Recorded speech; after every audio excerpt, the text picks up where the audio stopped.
Hello and welcome to Radio Writeoff. My name's Cool Scratch. I'm not a hat. And I'm Horizon, special guest. Yes. Yeah, first time we've had a special guest this year. Yep. Exciting times. A little bit last minute, but it all seems to have come together. So, first up on our schedule, or... Well, I suppose we should probably start by talking about what this round has been. So this round is Staring into the Abyss. A interesting prompt. Very Nietzsche. Very Nietzsche. Yeah, all the ideas I came up with this one were super depressing, but other people seem to have done a lot better than me. I wouldn't say that they're all lighthearted and humorous, but there were some pretty silly ones even this round. So the prompt is seems to have inspired a fair amount of diversity, at least, which is good. Never thought I'd see comedy coming out of nihilism. It's a good start.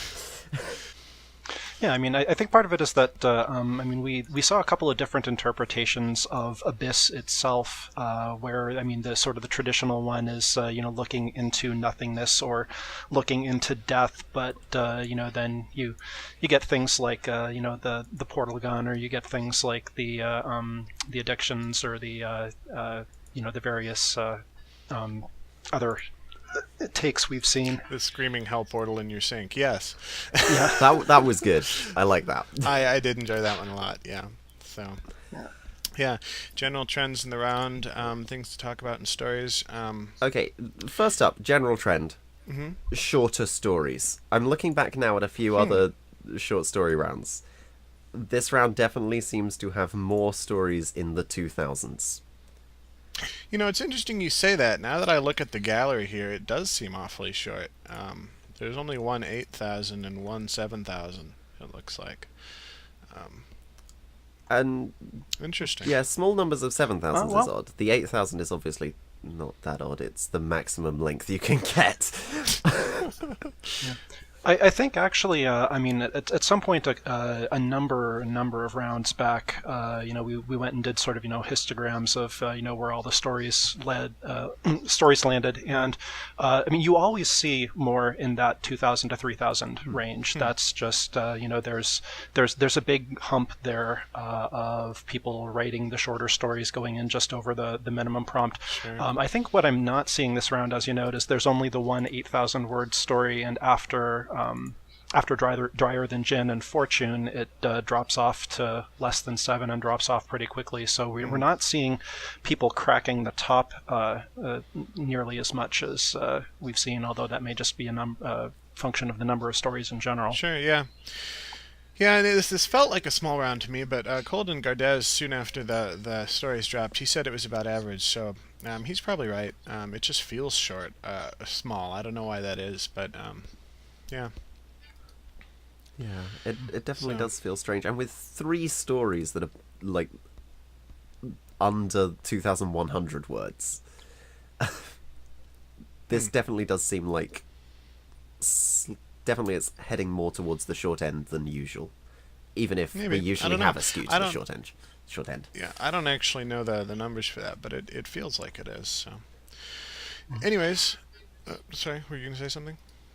Oh, just that what's interesting about it is that in an original fiction round, seeing stories at that shorter end, because with MLP you get the ability to sort of lean on the existing characters and relationships to tell a much more vibrant story in that short of a space. With original fiction, you have a lot to develop. Yeah, that is true. It's interesting. And some of the short ones, they even do very effectively with that, like Miskatonic Electronics. It pulls in tropes very effectively to develop something pretty impressive in a short, or Hell as Other People. It just doesn't use any fantasy or whatnot at all. It's very easy to build a story that other people understand when you're basing it on real life, Oh my gosh, I did not even realize until now that Miskatonic Electronics was 2,040 words. Yeah. That one feels bigger than it is. It really does. So very much so. Yeah. So this time we actually put out a poll for stories for what we should talk about, and we got 4 top stories. So we've decided to talk about those ones, and I guess in no particular order. We should probably start with Vase in the Woods by Chris. Yes, he asked us to review his story, so this is definitely Chris's story. And we've decided to go with this one first because we're going to have a lot of fun with pronunciation. Yes. the vase in the woods, or the vase in the woods, is Vase in the woods. It's vase in the woods, darling. So I kind of have to ask, where is the woods? Is that the name of the restaurant that the Vase is in? You know, that's a good point. I couldn't figure that one out either. And maybe I didn't look very hard, but yeah. I do admit to mostly skimming half of this story on account of having already read it, which might not have been a good idea because obviously there may have been more slight changes than simple things like human to monster and vice versa. But yeah, I didn't pick up on anything in the just over half that I actually read properly. That feels like a terrible admission, but let's be perfectly honest here. If someone presents you with the same text twice over, Bad Quill. Yeah, no, we did seem to have some of that repetition stuff going on this round, and it does kind of, repeat a fair amount. It does, change some things that are going on there. I did think it was a clever idea. This is one of those stories that I think, like, someone comes up with a neat idea and they're like, wow, this is a cool idea, so they write it out and it's a neat idea, but that's like most all of what the story has got is just like one neat idea, and that's kind of what I feel like this story is at. It's just like the one neat idea story.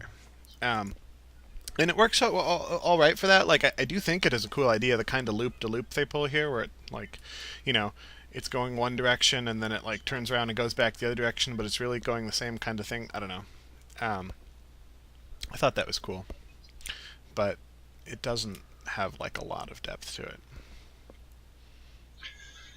Yeah, well, I do have to give it points for structure because it, about halfway through it, you look at it and you realize that the same story is working from both sides of the narrative, and the fact that second half was a little bit more abbreviated, and then we start seeing it spiral off into infinity, I think actually was paced about where it needed to be in order to in order to pull that off.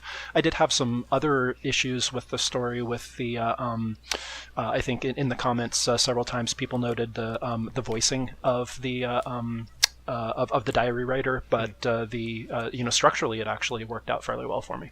Sure. Well, Quill, you're the one who's always interested in interesting narration and stuff. What did you think of this being in diary format? I mean, I feel like the diary format was not well utilized here. I'm going to be perfectly honest. I feel like when you're writing a character's diary, when you're writing literally someone writing their secrets to themselves, you get a really unique opportunity not just to explore an individual character's voice, but to explore their, I'm going to say identity, which is probably not quite the right word. The way I use the word identity generally tends to describe the way someone's views and thinks of and experiences themselves. And I think in a diary-like bit of writing, naturally you get that kind of thing. You get someone sharing their innermost secrets and sharing how they feel about themselves. So a narrative voice gets to be very personal in a diary entry. The narrative voice in this piece did not live up to the expectations that the diary format set for me. I mean, for a start, you start off with, 13-year-old? If I'm remembering correctly? Is that right? Was it the 13th birthday? It was, 12th, yeah. 12th, 13, right at the start. or 14. There's like 3 or 4 birthdays in here. Yeah, you start off with very young, 12th birthday, and by the end, it's something ridiculous. It's 10,000th at the end. You sort of expect... I know there's this sense of cycle, and there's a sense of things don't progress, but actually when you mention those numbers, when you start off with a 12-year-old and you end with a 10,000-year-old, you expect some, at least progress in their voice, in their character, if not progress in their situation. I mean, look at Groundhog Day, for example. I mean, this is effectively a very long Groundhog Day. situation we've got going on here. We've got someone reliving the same thing over and over again, and it's clear they notice that there's a cycle. It's clear that they know it. It may take them a while to figure it out, but they know it. And look at Groundhog Day. The guy grows despite the experience, despite the repetition.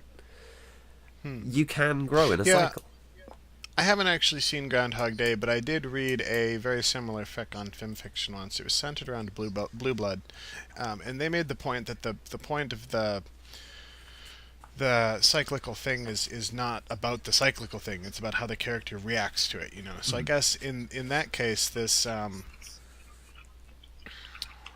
in that case that is correct. Is that you don't see, except for, you know, the very ending where they're like just gonna like end it all. I guess you don't see that. So I don't know.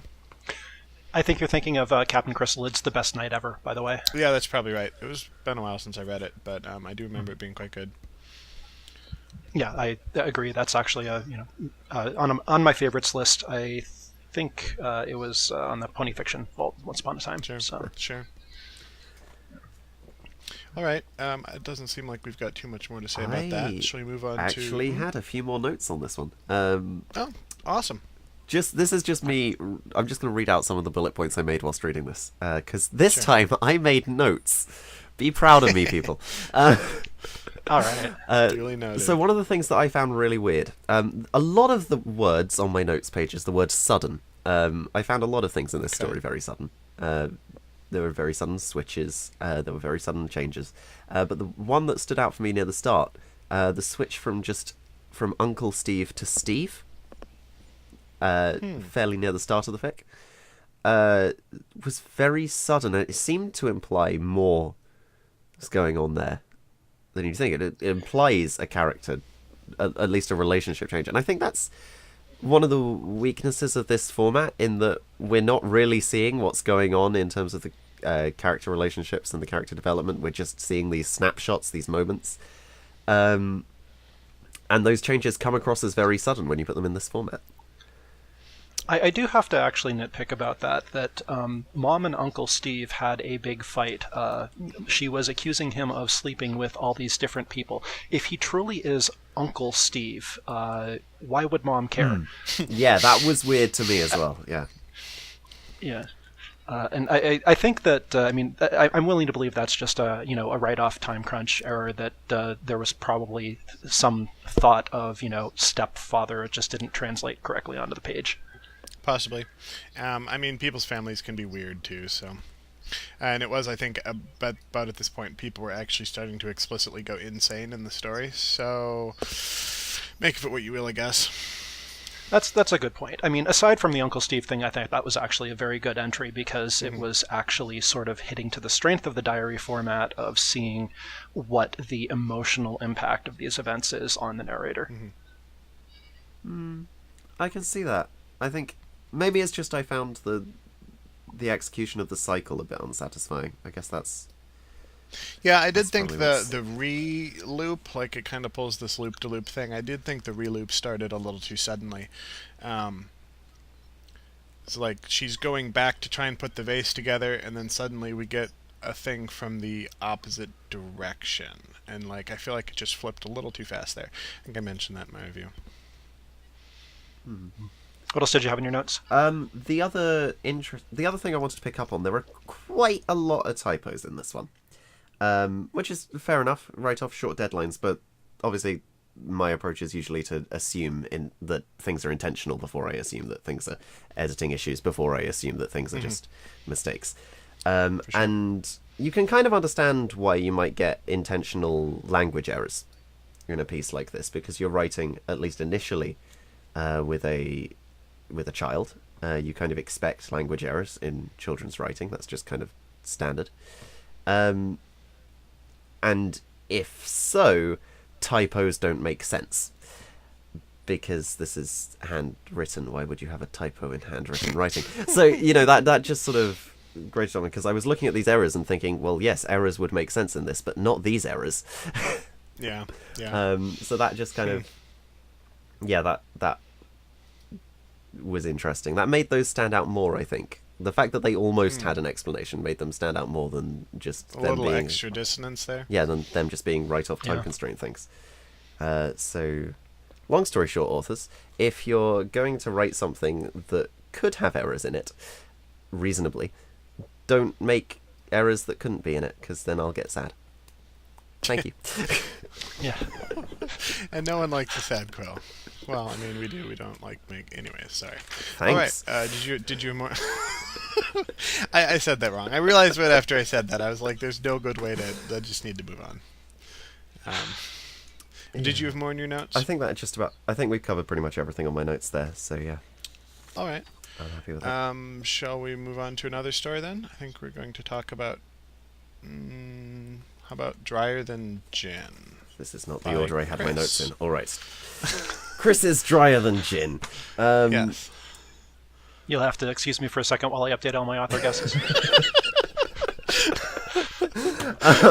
Yeah, we decided to cut that section out of the podcast. Yeah, okay. we everyone knows what our guesses are now. Yeah, it's all Chris.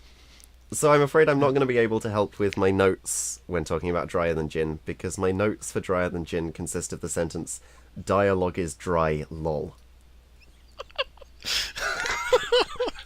Yeah. So the pacing on this one was a little stretched, I think.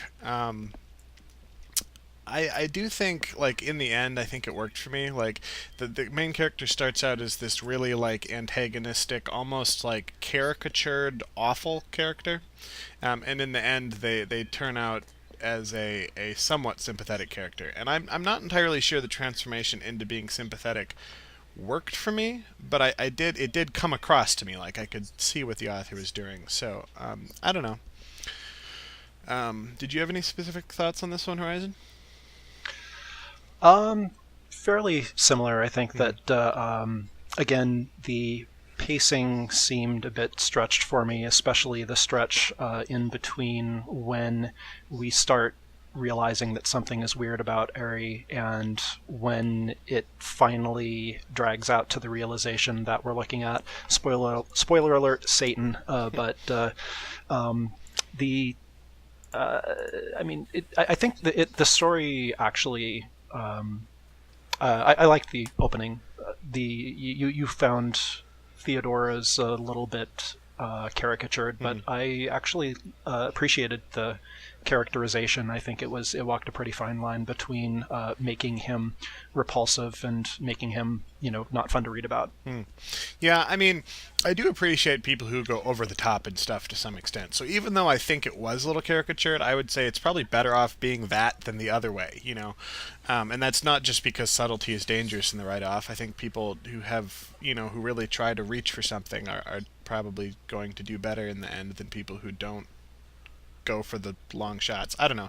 Maybe that doesn't make sense. But yeah, it's my second time looking at this one, and I did look back at this one after I wrote my review of it. My second time looking at it, I feel like a lot of things were in here that they just could have used a little bit different focus on what gets the attention. Like in the beginning, it has him looking at a photograph then glancing away, and later on, after reading it once, it becomes fairly obvious that that's supposed to be a reference to his son, which is good that it's up there in the top because it comes back in the end, but it doesn't get the attention up in the top that it could have used.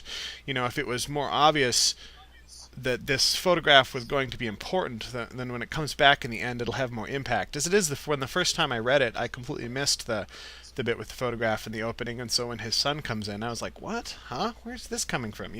I was confused. Things like that, just kind of general conserving the reader's attention issues. I think it could have used some work on that. But a lot of the stuff was in there, it just wasn't clear enough to me the first time I read it. I think that overlaps with the pacing issues to a pretty great extent because, you're talking about conservation of detail. If you sort of trim it down to more what the important things are, then they're more likely to stick in your mind when they come back up. Mm-hmm. Yeah, for sure.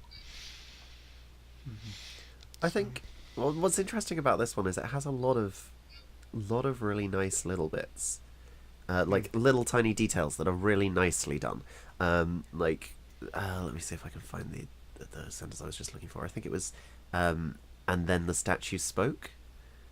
I'm just double checking that now. That was just a really nice. Yeah. That was a really nice moment, and there are a lot of little things like that, individual sentences that are just really nice bits of imagery, or really nice writing. But they get, for me at least, they got lost behind what was, frankly, rather a lot of dialogue. I've never looked at a page of writing on my monitor and seen paragraphs this big that are almost all entirely dialogue. It was a very strange experience to read. I'm going to be perfectly honest. It was very strange. I'm actually going to disagree. I didn't find the dialogue bothering me, but there were a number of points where I thought that there was good dialogue that was sort of buried underneath unnecessary description. And since I actually have the story open, I'm just going to read out a short one here. Beaumont goes ahead and tells Annie to keep the jar of coffee she bought. She says, "But that jar cost 62 cents, and you only docked me 20, sir. Are you sure?"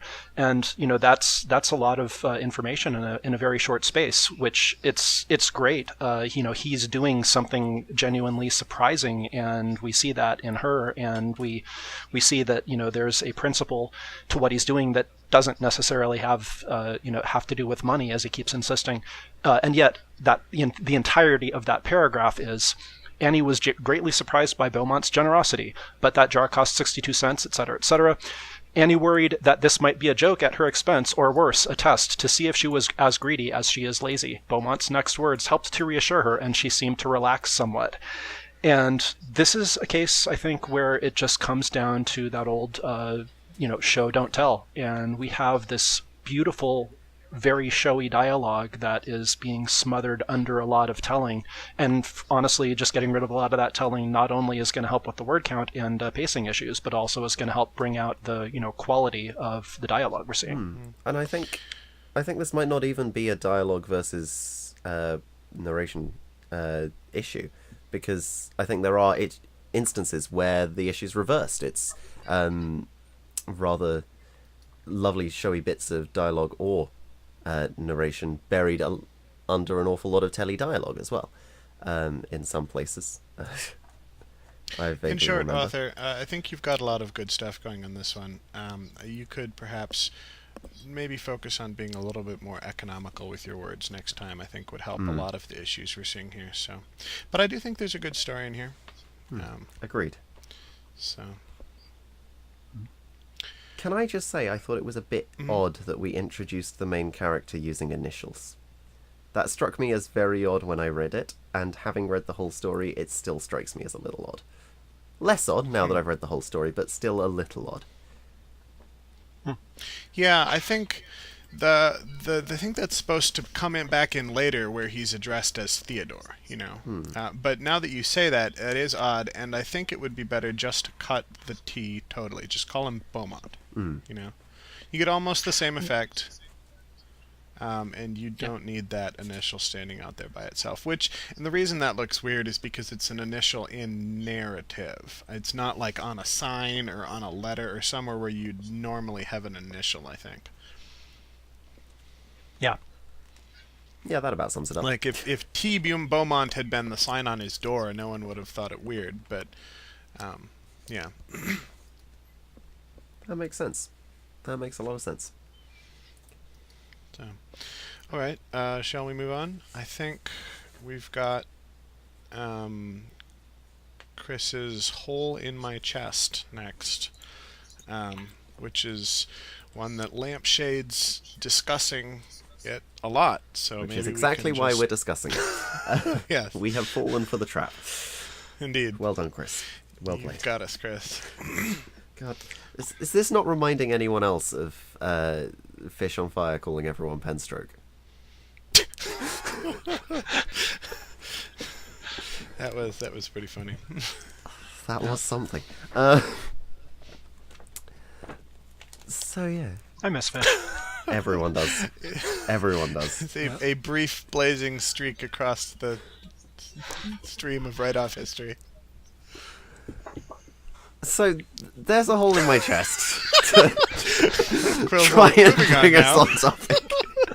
It never works. We can never stay on topic. Yeah. It never happens. Right. There's a Hole in My Chest is an interesting story because, like we say, it does lampshade discussion of anything in any way that isn't literal. And it's kind of hard to say that because that is itself not taking the story literally. Right. Yeah, no, it's true. I mean, it is to somewhat a critique of criticism, which is interesting to talk about. I remember after I played the Beginner's Guide, the game that What's-His-Face made after the Stanley Parable, after playing it, I was like, I'm just not even going to think about it too much, because in a lot of ways I felt that was the same way. It was a critique of criticism. But people wanted us to talk about this one, and it is probably worth talking about, so we're going to critique it anyways, or talk about it somewhat anyways. So, as a brief aside, anyone who hasn't played the Beginner's Guide should go and do so. It was all right. I don't know. It was worth playing through.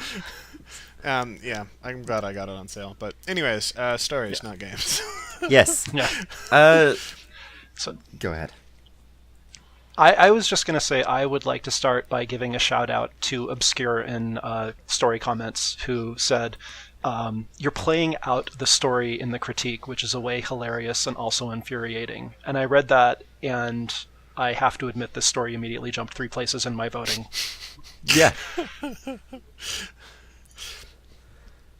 Yeah, no, absolutely. Like, this entire story is set up that the only way to discuss it is to effectively reenact what's happening in the story, which is a bit crazy and mind-blowing, and makes it very difficult to say anything about without feeling like you're just playing into what the author wanted you to say.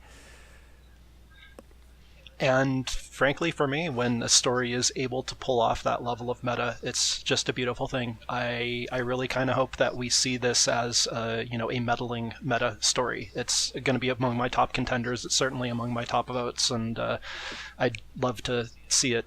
The write-offs have historically sort of appreciated meta at a distance, and it's never really quite cracked the top 3. So I'm keeping my fingers crossed. I don't know. I think there's a reason for that. Like, I don't think meta adds anything to this story. I mean, you could think about it like that, but like, the fact of the matter is that there's just not quite enough in the actual story to tell the actual story. And like, at least in my reading of it, there just wasn't quite enough in the story to actually tell it, and that is just unsatisfying to me, really. I mean, I've ranked it moderately high because the writing is economic and elegant, and some of the jokes are very funny. But as far as the actual story bit goes, I got to the end and I was like, I just didn't quite feel it clinched it. And perhaps the author did that in order to inspire this sort of meta commentary, but I don't think that adds anything to it personally. I mean, those stories like The Lady and the Tiger or whatnot that depend on people being annoyed by the ending or questioning the ending or something like that, I don't like them. And that's just me, so I don't know. Do what you will, author, but I think you would have been better off writing a complete... If it was your intent to write an incomplete story here, I think you would have been better off trying to write a complete story. And perhaps it wasn't your intent and you didn't quite put in enough to nail the ending for me. Maybe I'm just out of your audience. I don't know. Something like that. But why do you say the story feels incomplete? Because I got to the end and it feels like this should be a good, meaningful crunch line at the end, and I just whiffs by me. I just can't quite connect with what the author is attempting to say here. And if they're not attempting to say something, I think that's just as much of a problem. But yeah. I mean, I think the very final scene is... I mean, it comes across to me. The final scene is the bit that doesn't quite work as well as the rest for me in this story. But it comes across to me as accepting denial is what seems to be what they were going for here. That's a better explanation than I've seen in the comments so far, I think. Like, that... But that final line, like Fenton's mentioning in the chat, and there weren't.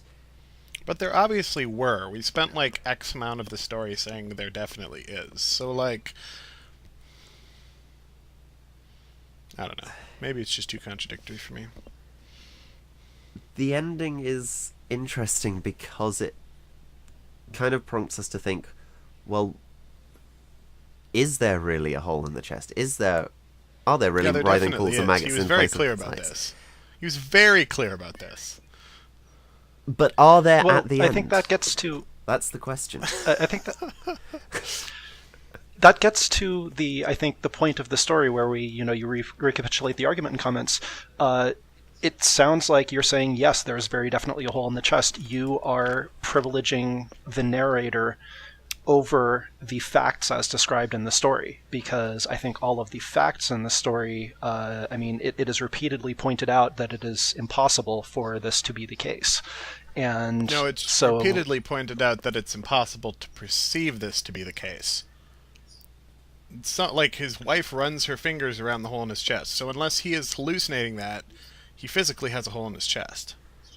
I mean, there definitely is a description where someone has their hand inside the hole. And a stethoscope inside the hole. Yeah. Like, that's... The doctor says it's psychosomatic, and, like, that's obviously ridiculous because he physically put his stethoscope in the hole. You know? I don't know. So, either we have an unreliable narrator, which is definitely plausible, or we have a world that literally doesn't make sense, also plausible. Or, in fact, it is psychosomatic, like that bit at the end. It actually kind of goes with the psychosomatic hallucinogenic Well, psychosomatic approach. psychosomatic and hallucinogenic are not the same thing. Psychosomatic is but when you think something and it, like... Anyways. Affects you physically, but... Anyways, it was an odd story. And it was very well done in a lot of ways, I thought, but it didn't quite clinch it for me, and I don't want the author to be being coy about it. Like, I don't know. If the author wrote this to be coy, that kind of bugs me when people do that. But, anyways, anyone else got thoughts on this? Are you sick of listening to me talk about it? I mean, I will just throw in my what little relative weight I have behind Horizon's thoughts on this one in general. I think I'm siding with Horizon on this one. All right, that's fine. I mean, it's just talking about stories. So. I just think it is really cool that a story can do that. It can make you, every time you try to talk about it, you're engaging with the same issues in the struggle to talk about it that the characters in the story are engaging with. I think that's really interesting. I think that's, like, whether or not the story ends up actually making sense, I think that's a really impressive bit of writing, being able to do that. Yeah, that is interesting. Fair enough. Pretty much, yeah. Okay. Yeah, I mean, it is interesting as a technical exercise. I guess I guess our disagreement would come down to the fact whether it makes for a better story. And personally, I would say no. You and Horizon can say yes. That's, fine. We can disagree. So. Fair enough. I think that brings us on to the last of our stories by Chris. Agent of a Foreign Power. Yes. This was the virtual reality one about Shangri-La and stuff. Now, rather embarrassingly, the first two words of my notes on this one are Horizon Write. So what do you mean by that? It goes on to say Horizon Write about the hook, so I think I should probably hand over to Horizon to explain his point about the hook. About the hook at the start of the story. You commented on what the hook should be in the story. It's in your quick pre-review note rather than the review itself. Oh, right. Yeah. It's not August yet. I shouldn't be alive for another 3 months. That's just... I read that line and I just...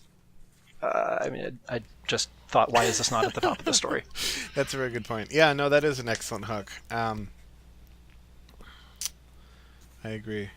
And I don't think it would even be that hard to move up there.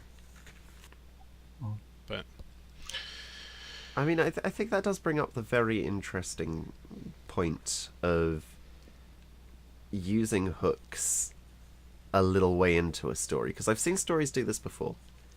I've seen stories in Writeoffs do this before, and I have definitely seen Horizon make this criticism before. And I think it's an interesting technique, and I think sometimes it does work. Obviously, I wrote this note saying Horizon's right, so obviously I don't think it worked this time. But I do think, in general, as a technique, putting a hook a few paragraphs into a story can actually be really, really effective, particularly if you have sort of like a fake-out hook at the actual start, like something that doesn't quite hook as much. So readers start reading, and then they're even more invested a little way in. Did you read, there was a story that did that this round. Well, kind of, sort of did that. The same sort of idea. The Greatest Challenge of All. About the guy who's writing a novel and ends up taking care of a kid. That one started with a kind of fake-out hook. It starts with like this really super purple prose paragraph or whatnot, and then the next one he's like smashing his keyboard to pieces and screaming. And like, it actually worked in that one. Where like, except the beginning paragraph was a little bit too long, but it was the kind of the contrast between this really florid prose and then this really punchy prose. And it worked pretty well. And like, I don't think he could have done that same sort of thing differently. You know, he couldn't have started with the punchy one. But the problem with that sort of delayed hook or fake out hook or something like that is you're sacrificing the very first impression that the reader is making in order to make it work. You know, and it's going to have to be, is it worth it? Like, you'd better be hooking awfully strong in the third or fourth paragraph or whatnot to make it worth sacrificing that first paragraph, first line. You know.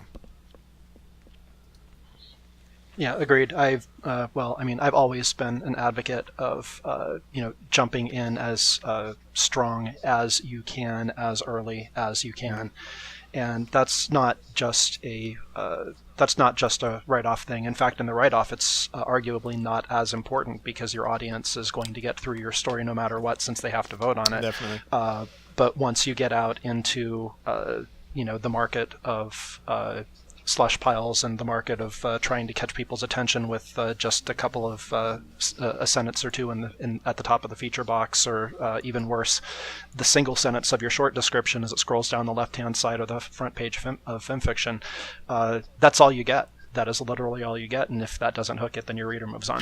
Well, even besides that, it can set the entire tone for the story. I mean, if someone puts in one really, really, really excellent line at the top of a story that's really not that great, it will raise my view of the entire story by a whole notch. I mean, just because it starts off on a good note, the rest of it will look better to me. I mean, and it's the same as the opposite thing. If they start off with a spelling mistake, like you've commented on this sort of thing in your reviews, some Horizon, like if someone starts out with a spelling mistake, you're already cringing. Like, even if the rest of the story is excellent. Absolutely. Yeah, agreed. So I'm not saying that delaying a hook or something like that can't work. I'm just saying you'd better have a really good reason to do it, because, yeah. That said, to play devil's advocate for a moment, even though we all seem to kind of agree on this one, what's interesting about this delayed hook is that there is kind of a hook at the start of the story. The first line is quite punchy, it's interesting, and it initially seems like a really interesting metaphor. And then when you get this later hook, that actually changes the meaning of the first sentence. And I think that is actually a really cool idea. The fact that you get through these paragraphs of exposition, you're thinking, okay, this is kind of cool. This is interesting. This is really interesting writing. And then you get that delayed hook, but it completely changes your perspective on everything that's just been written, as well as hooking you in. I mean, that is pretty cool. Even if it is a bit delayed, that is pretty cool. Yeah, that was neat. And I do remember noticing that myself. I don't know if it's worth it, actually, but it is interesting, especially as a construction exercise. Well, I will give you that burying 3 paragraphs in, I shouldn't be alive for another 3 months. is a very effective way of saying that this is something that the narrator is casually thinking that it didn't even occur to them until much later. But that, at the same time, that kind of slammed me into a brick wall, because all of a sudden it becomes a very engaging question as to why the narrator didn't think of this until, until 4 paragraphs in, and there's no clue in what I've read so far to indicate that this is the case. And so I have to stop and reassess and say, am I misunderstanding fundamentally this character that I've been reading about for 4 paragraphs? Mm-hmm. Yeah, that can be a problem if you force people to recontextualize stuff, and it can go both ways. I mean, it can be neat to recontextualize stuff, and it can be jarring to recontextualize stuff, and it's kind of got to be balanced, I guess. This one, I don't think it actually threw me out of the story. I don't know if I thought it was super neat, but yeah. I mean, it threw me out of the story briefly, if only because I'd actually already read Horizon's comment beforehand, and I remember reading this line and immediately thinking, yes, I'm just going to scroll down to the comments and double check that this was the point I thought it was, but yes. Yeah. Yeah. Which is probably not fair to Chris. To say that. Yeah. So, yeah, I felt like, as far as sci-fi goes, this was very effective in a lot of ways up until he opens the door to Shangri-La. It introduces a lot of interesting concepts. It brings the characters, motivations and backgrounds and stuff in pretty cleanly and easily. It does a lot of stuff very well. But I feel like after he opens the door to Shangri-La, it gets a little more questionable. And I don't know if that's because it steps away from the hard sci-fi aspects a bit, or what, but yeah. So, what I wrote in my notes, and I'd like to hear your opinions on this, but I wrote the sentence, very nice, but Shangri-La feels unexplained despite explanation. Yeah, I thought about this a bit, and I think part of what's coming in here is that possibly what the author intended Shangri-La to be is not coming through as clearly as they thought it was. Because after reading this and thinking about what these scenes that are in here mean, I think they wanted Shangri-La to be more tempting, more like actually trying to screw with people. And so some of that is explained, but it's not perhaps explained as hard as the scenes are showing it to be happening, if that makes any sense. Yeah, I kind of covered this in my comment on the story as well, but the nature of the challenges, I was left kind of ultimately not feeling like I understood why the solution worked as they did in the case of the Kelpie specifically, and why he was approaching it as he did in the case of the ex-wife. Mm-hmm. I feel like, for me, they obviously had like a story reason to be there. It made sense for them to be there in terms of like building a story that does things. But it didn't make sense to me in universe why suddenly there were these traps here. It felt like, I mean, you'd set this up as like Shangri-La is the place where digitals can die. That seems like an interesting enough idea on its own. Then to sort of throw out of nowhere, oh, also it's filled with death traps. Right. That just didn't quite feel like it fitted the explanation we'd been given to me. Yeah. Well, he wasn't treating it like it was filled with death traps. He waded right into the lake with the swan. Yeah, and this is a simulation he theoretically knows fairly well. I mean, if not very well. Yeah. Yeah. And some things seem like meaningful-ish, but don't actually convey the meaning that I feel like they want to be conveying. Like, when he wades into the lake, it has tea-flavored water in it. And he was very clear about the taste of tea when he was in Anwin or whatnot, the high-def server, and the person served him tea. You know, like, there's a connection there. And after reading that, I was like, this connection feels like it should be meaningful, but I'm not getting meaningfulness out of it. And that's not always bad. I mean, you can make meaningful-ish sounding things and throw them into a story, and people can be okay with that sometimes. But for whatever reason, some of these things just didn't work for me. Like the name Hypatia. It's given emphasis. There's even like a paragraph talking about who Hypatia was. But it just doesn't play into the story as much as I feel like it should, if that makes any sense. Like the things that are given emphasis and attention don't seem to follow through in the ways I'd expect them to follow through. Incidentally, just as a complete nitpick, the name of the original server, the Anwen, appears to be a corruption of Anun, Annwn, which is the other world in Welsh mythology, and yet you go in and everything is very Eastern imagery, which felt a little bit odd to me. Well, Shangri-La is actually from Eastern mythology. I believe it's... No, wait, it's not Eastern mythology. It's based...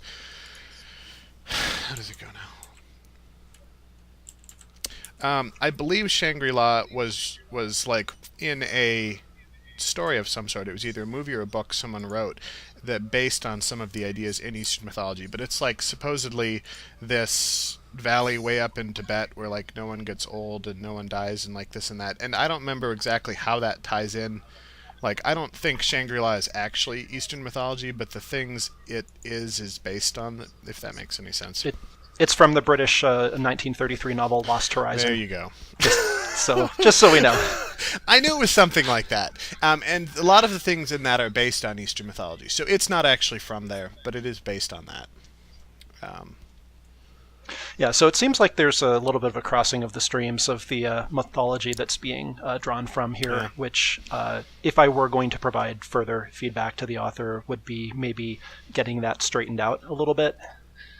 That said, it is very, very interesting that a word that's derived from a word that's derived from a word that literally means underworld is used to name a place that's described as heaven in the story. Yeah, I mean, it's probably an accident. This isn't maybe. I mean, the spelling Anwin with the Y is used in an MMORPG, apparently. I can't. That I was not aware of. Vindictus. So what did you guys think about this person committing suicide at the end? I think it was a write-off time crunch ending, frankly. I think so. Yeah. I was wondering, like, if it made sense in some perspective if these two previous scenes are taken into consideration. Like, can you think of some way that these two previous scenes would make that suicide ending make sense? I mean, I couldn't really, but... Out of vague remove, I don't think the lines are really drawn. I could see how it was trying to connect those dots, but it probably needs another 500 words. Yeah. Sure. Huh. Yeah, I put in some stuff here about why this server security is so lax anyways. Like, anyone can log into this if they know the address, and does he have an escape route? Because if he could have just logged out, why didn't he log into the lake? And, like, why is she not air-gapped on... Anyways, it was all nitpick stuff, but, like, I don't know, sci-fi is one of those things that people can be weird about, too, and I guess I was being a little weird about it in my review, but... That said, it's still a very nicely written story. Like, I feel like we've been complaining a lot here. This is a good story. Yeah, no, I've ranked it quite high just based on the strength of the first half, because the first half is very well done.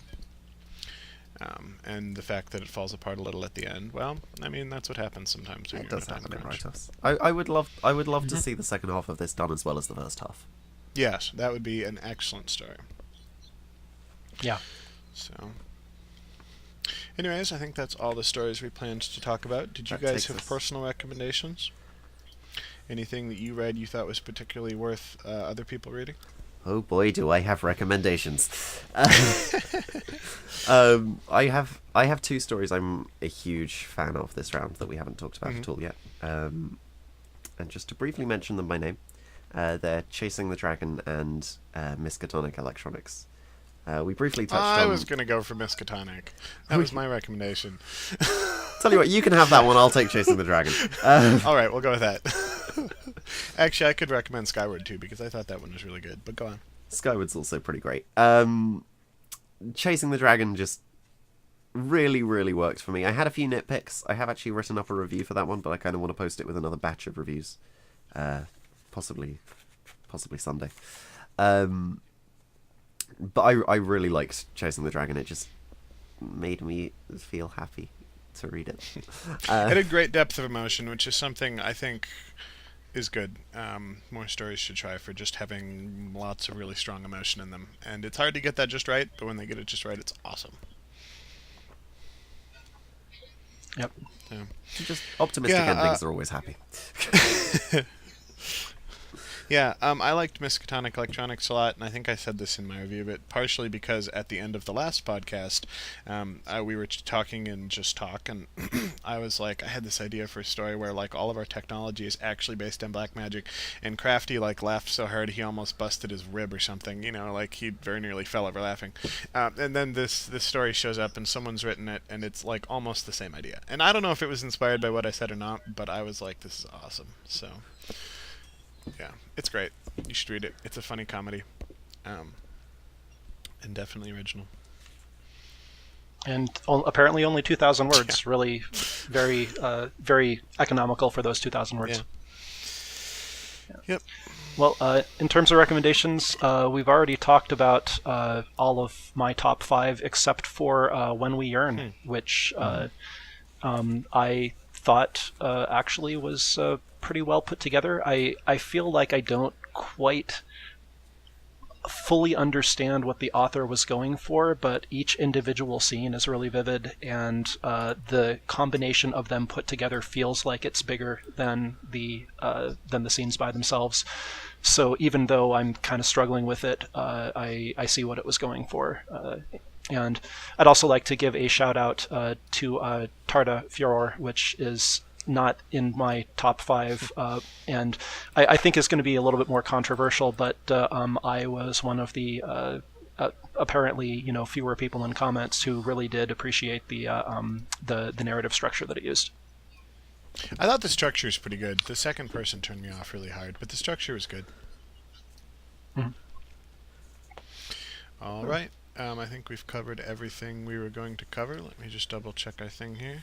To briefly cover author guessing, they were all written by Chris. Yes, good job, Chris. We have reviewed your story for sure this time. So, all right.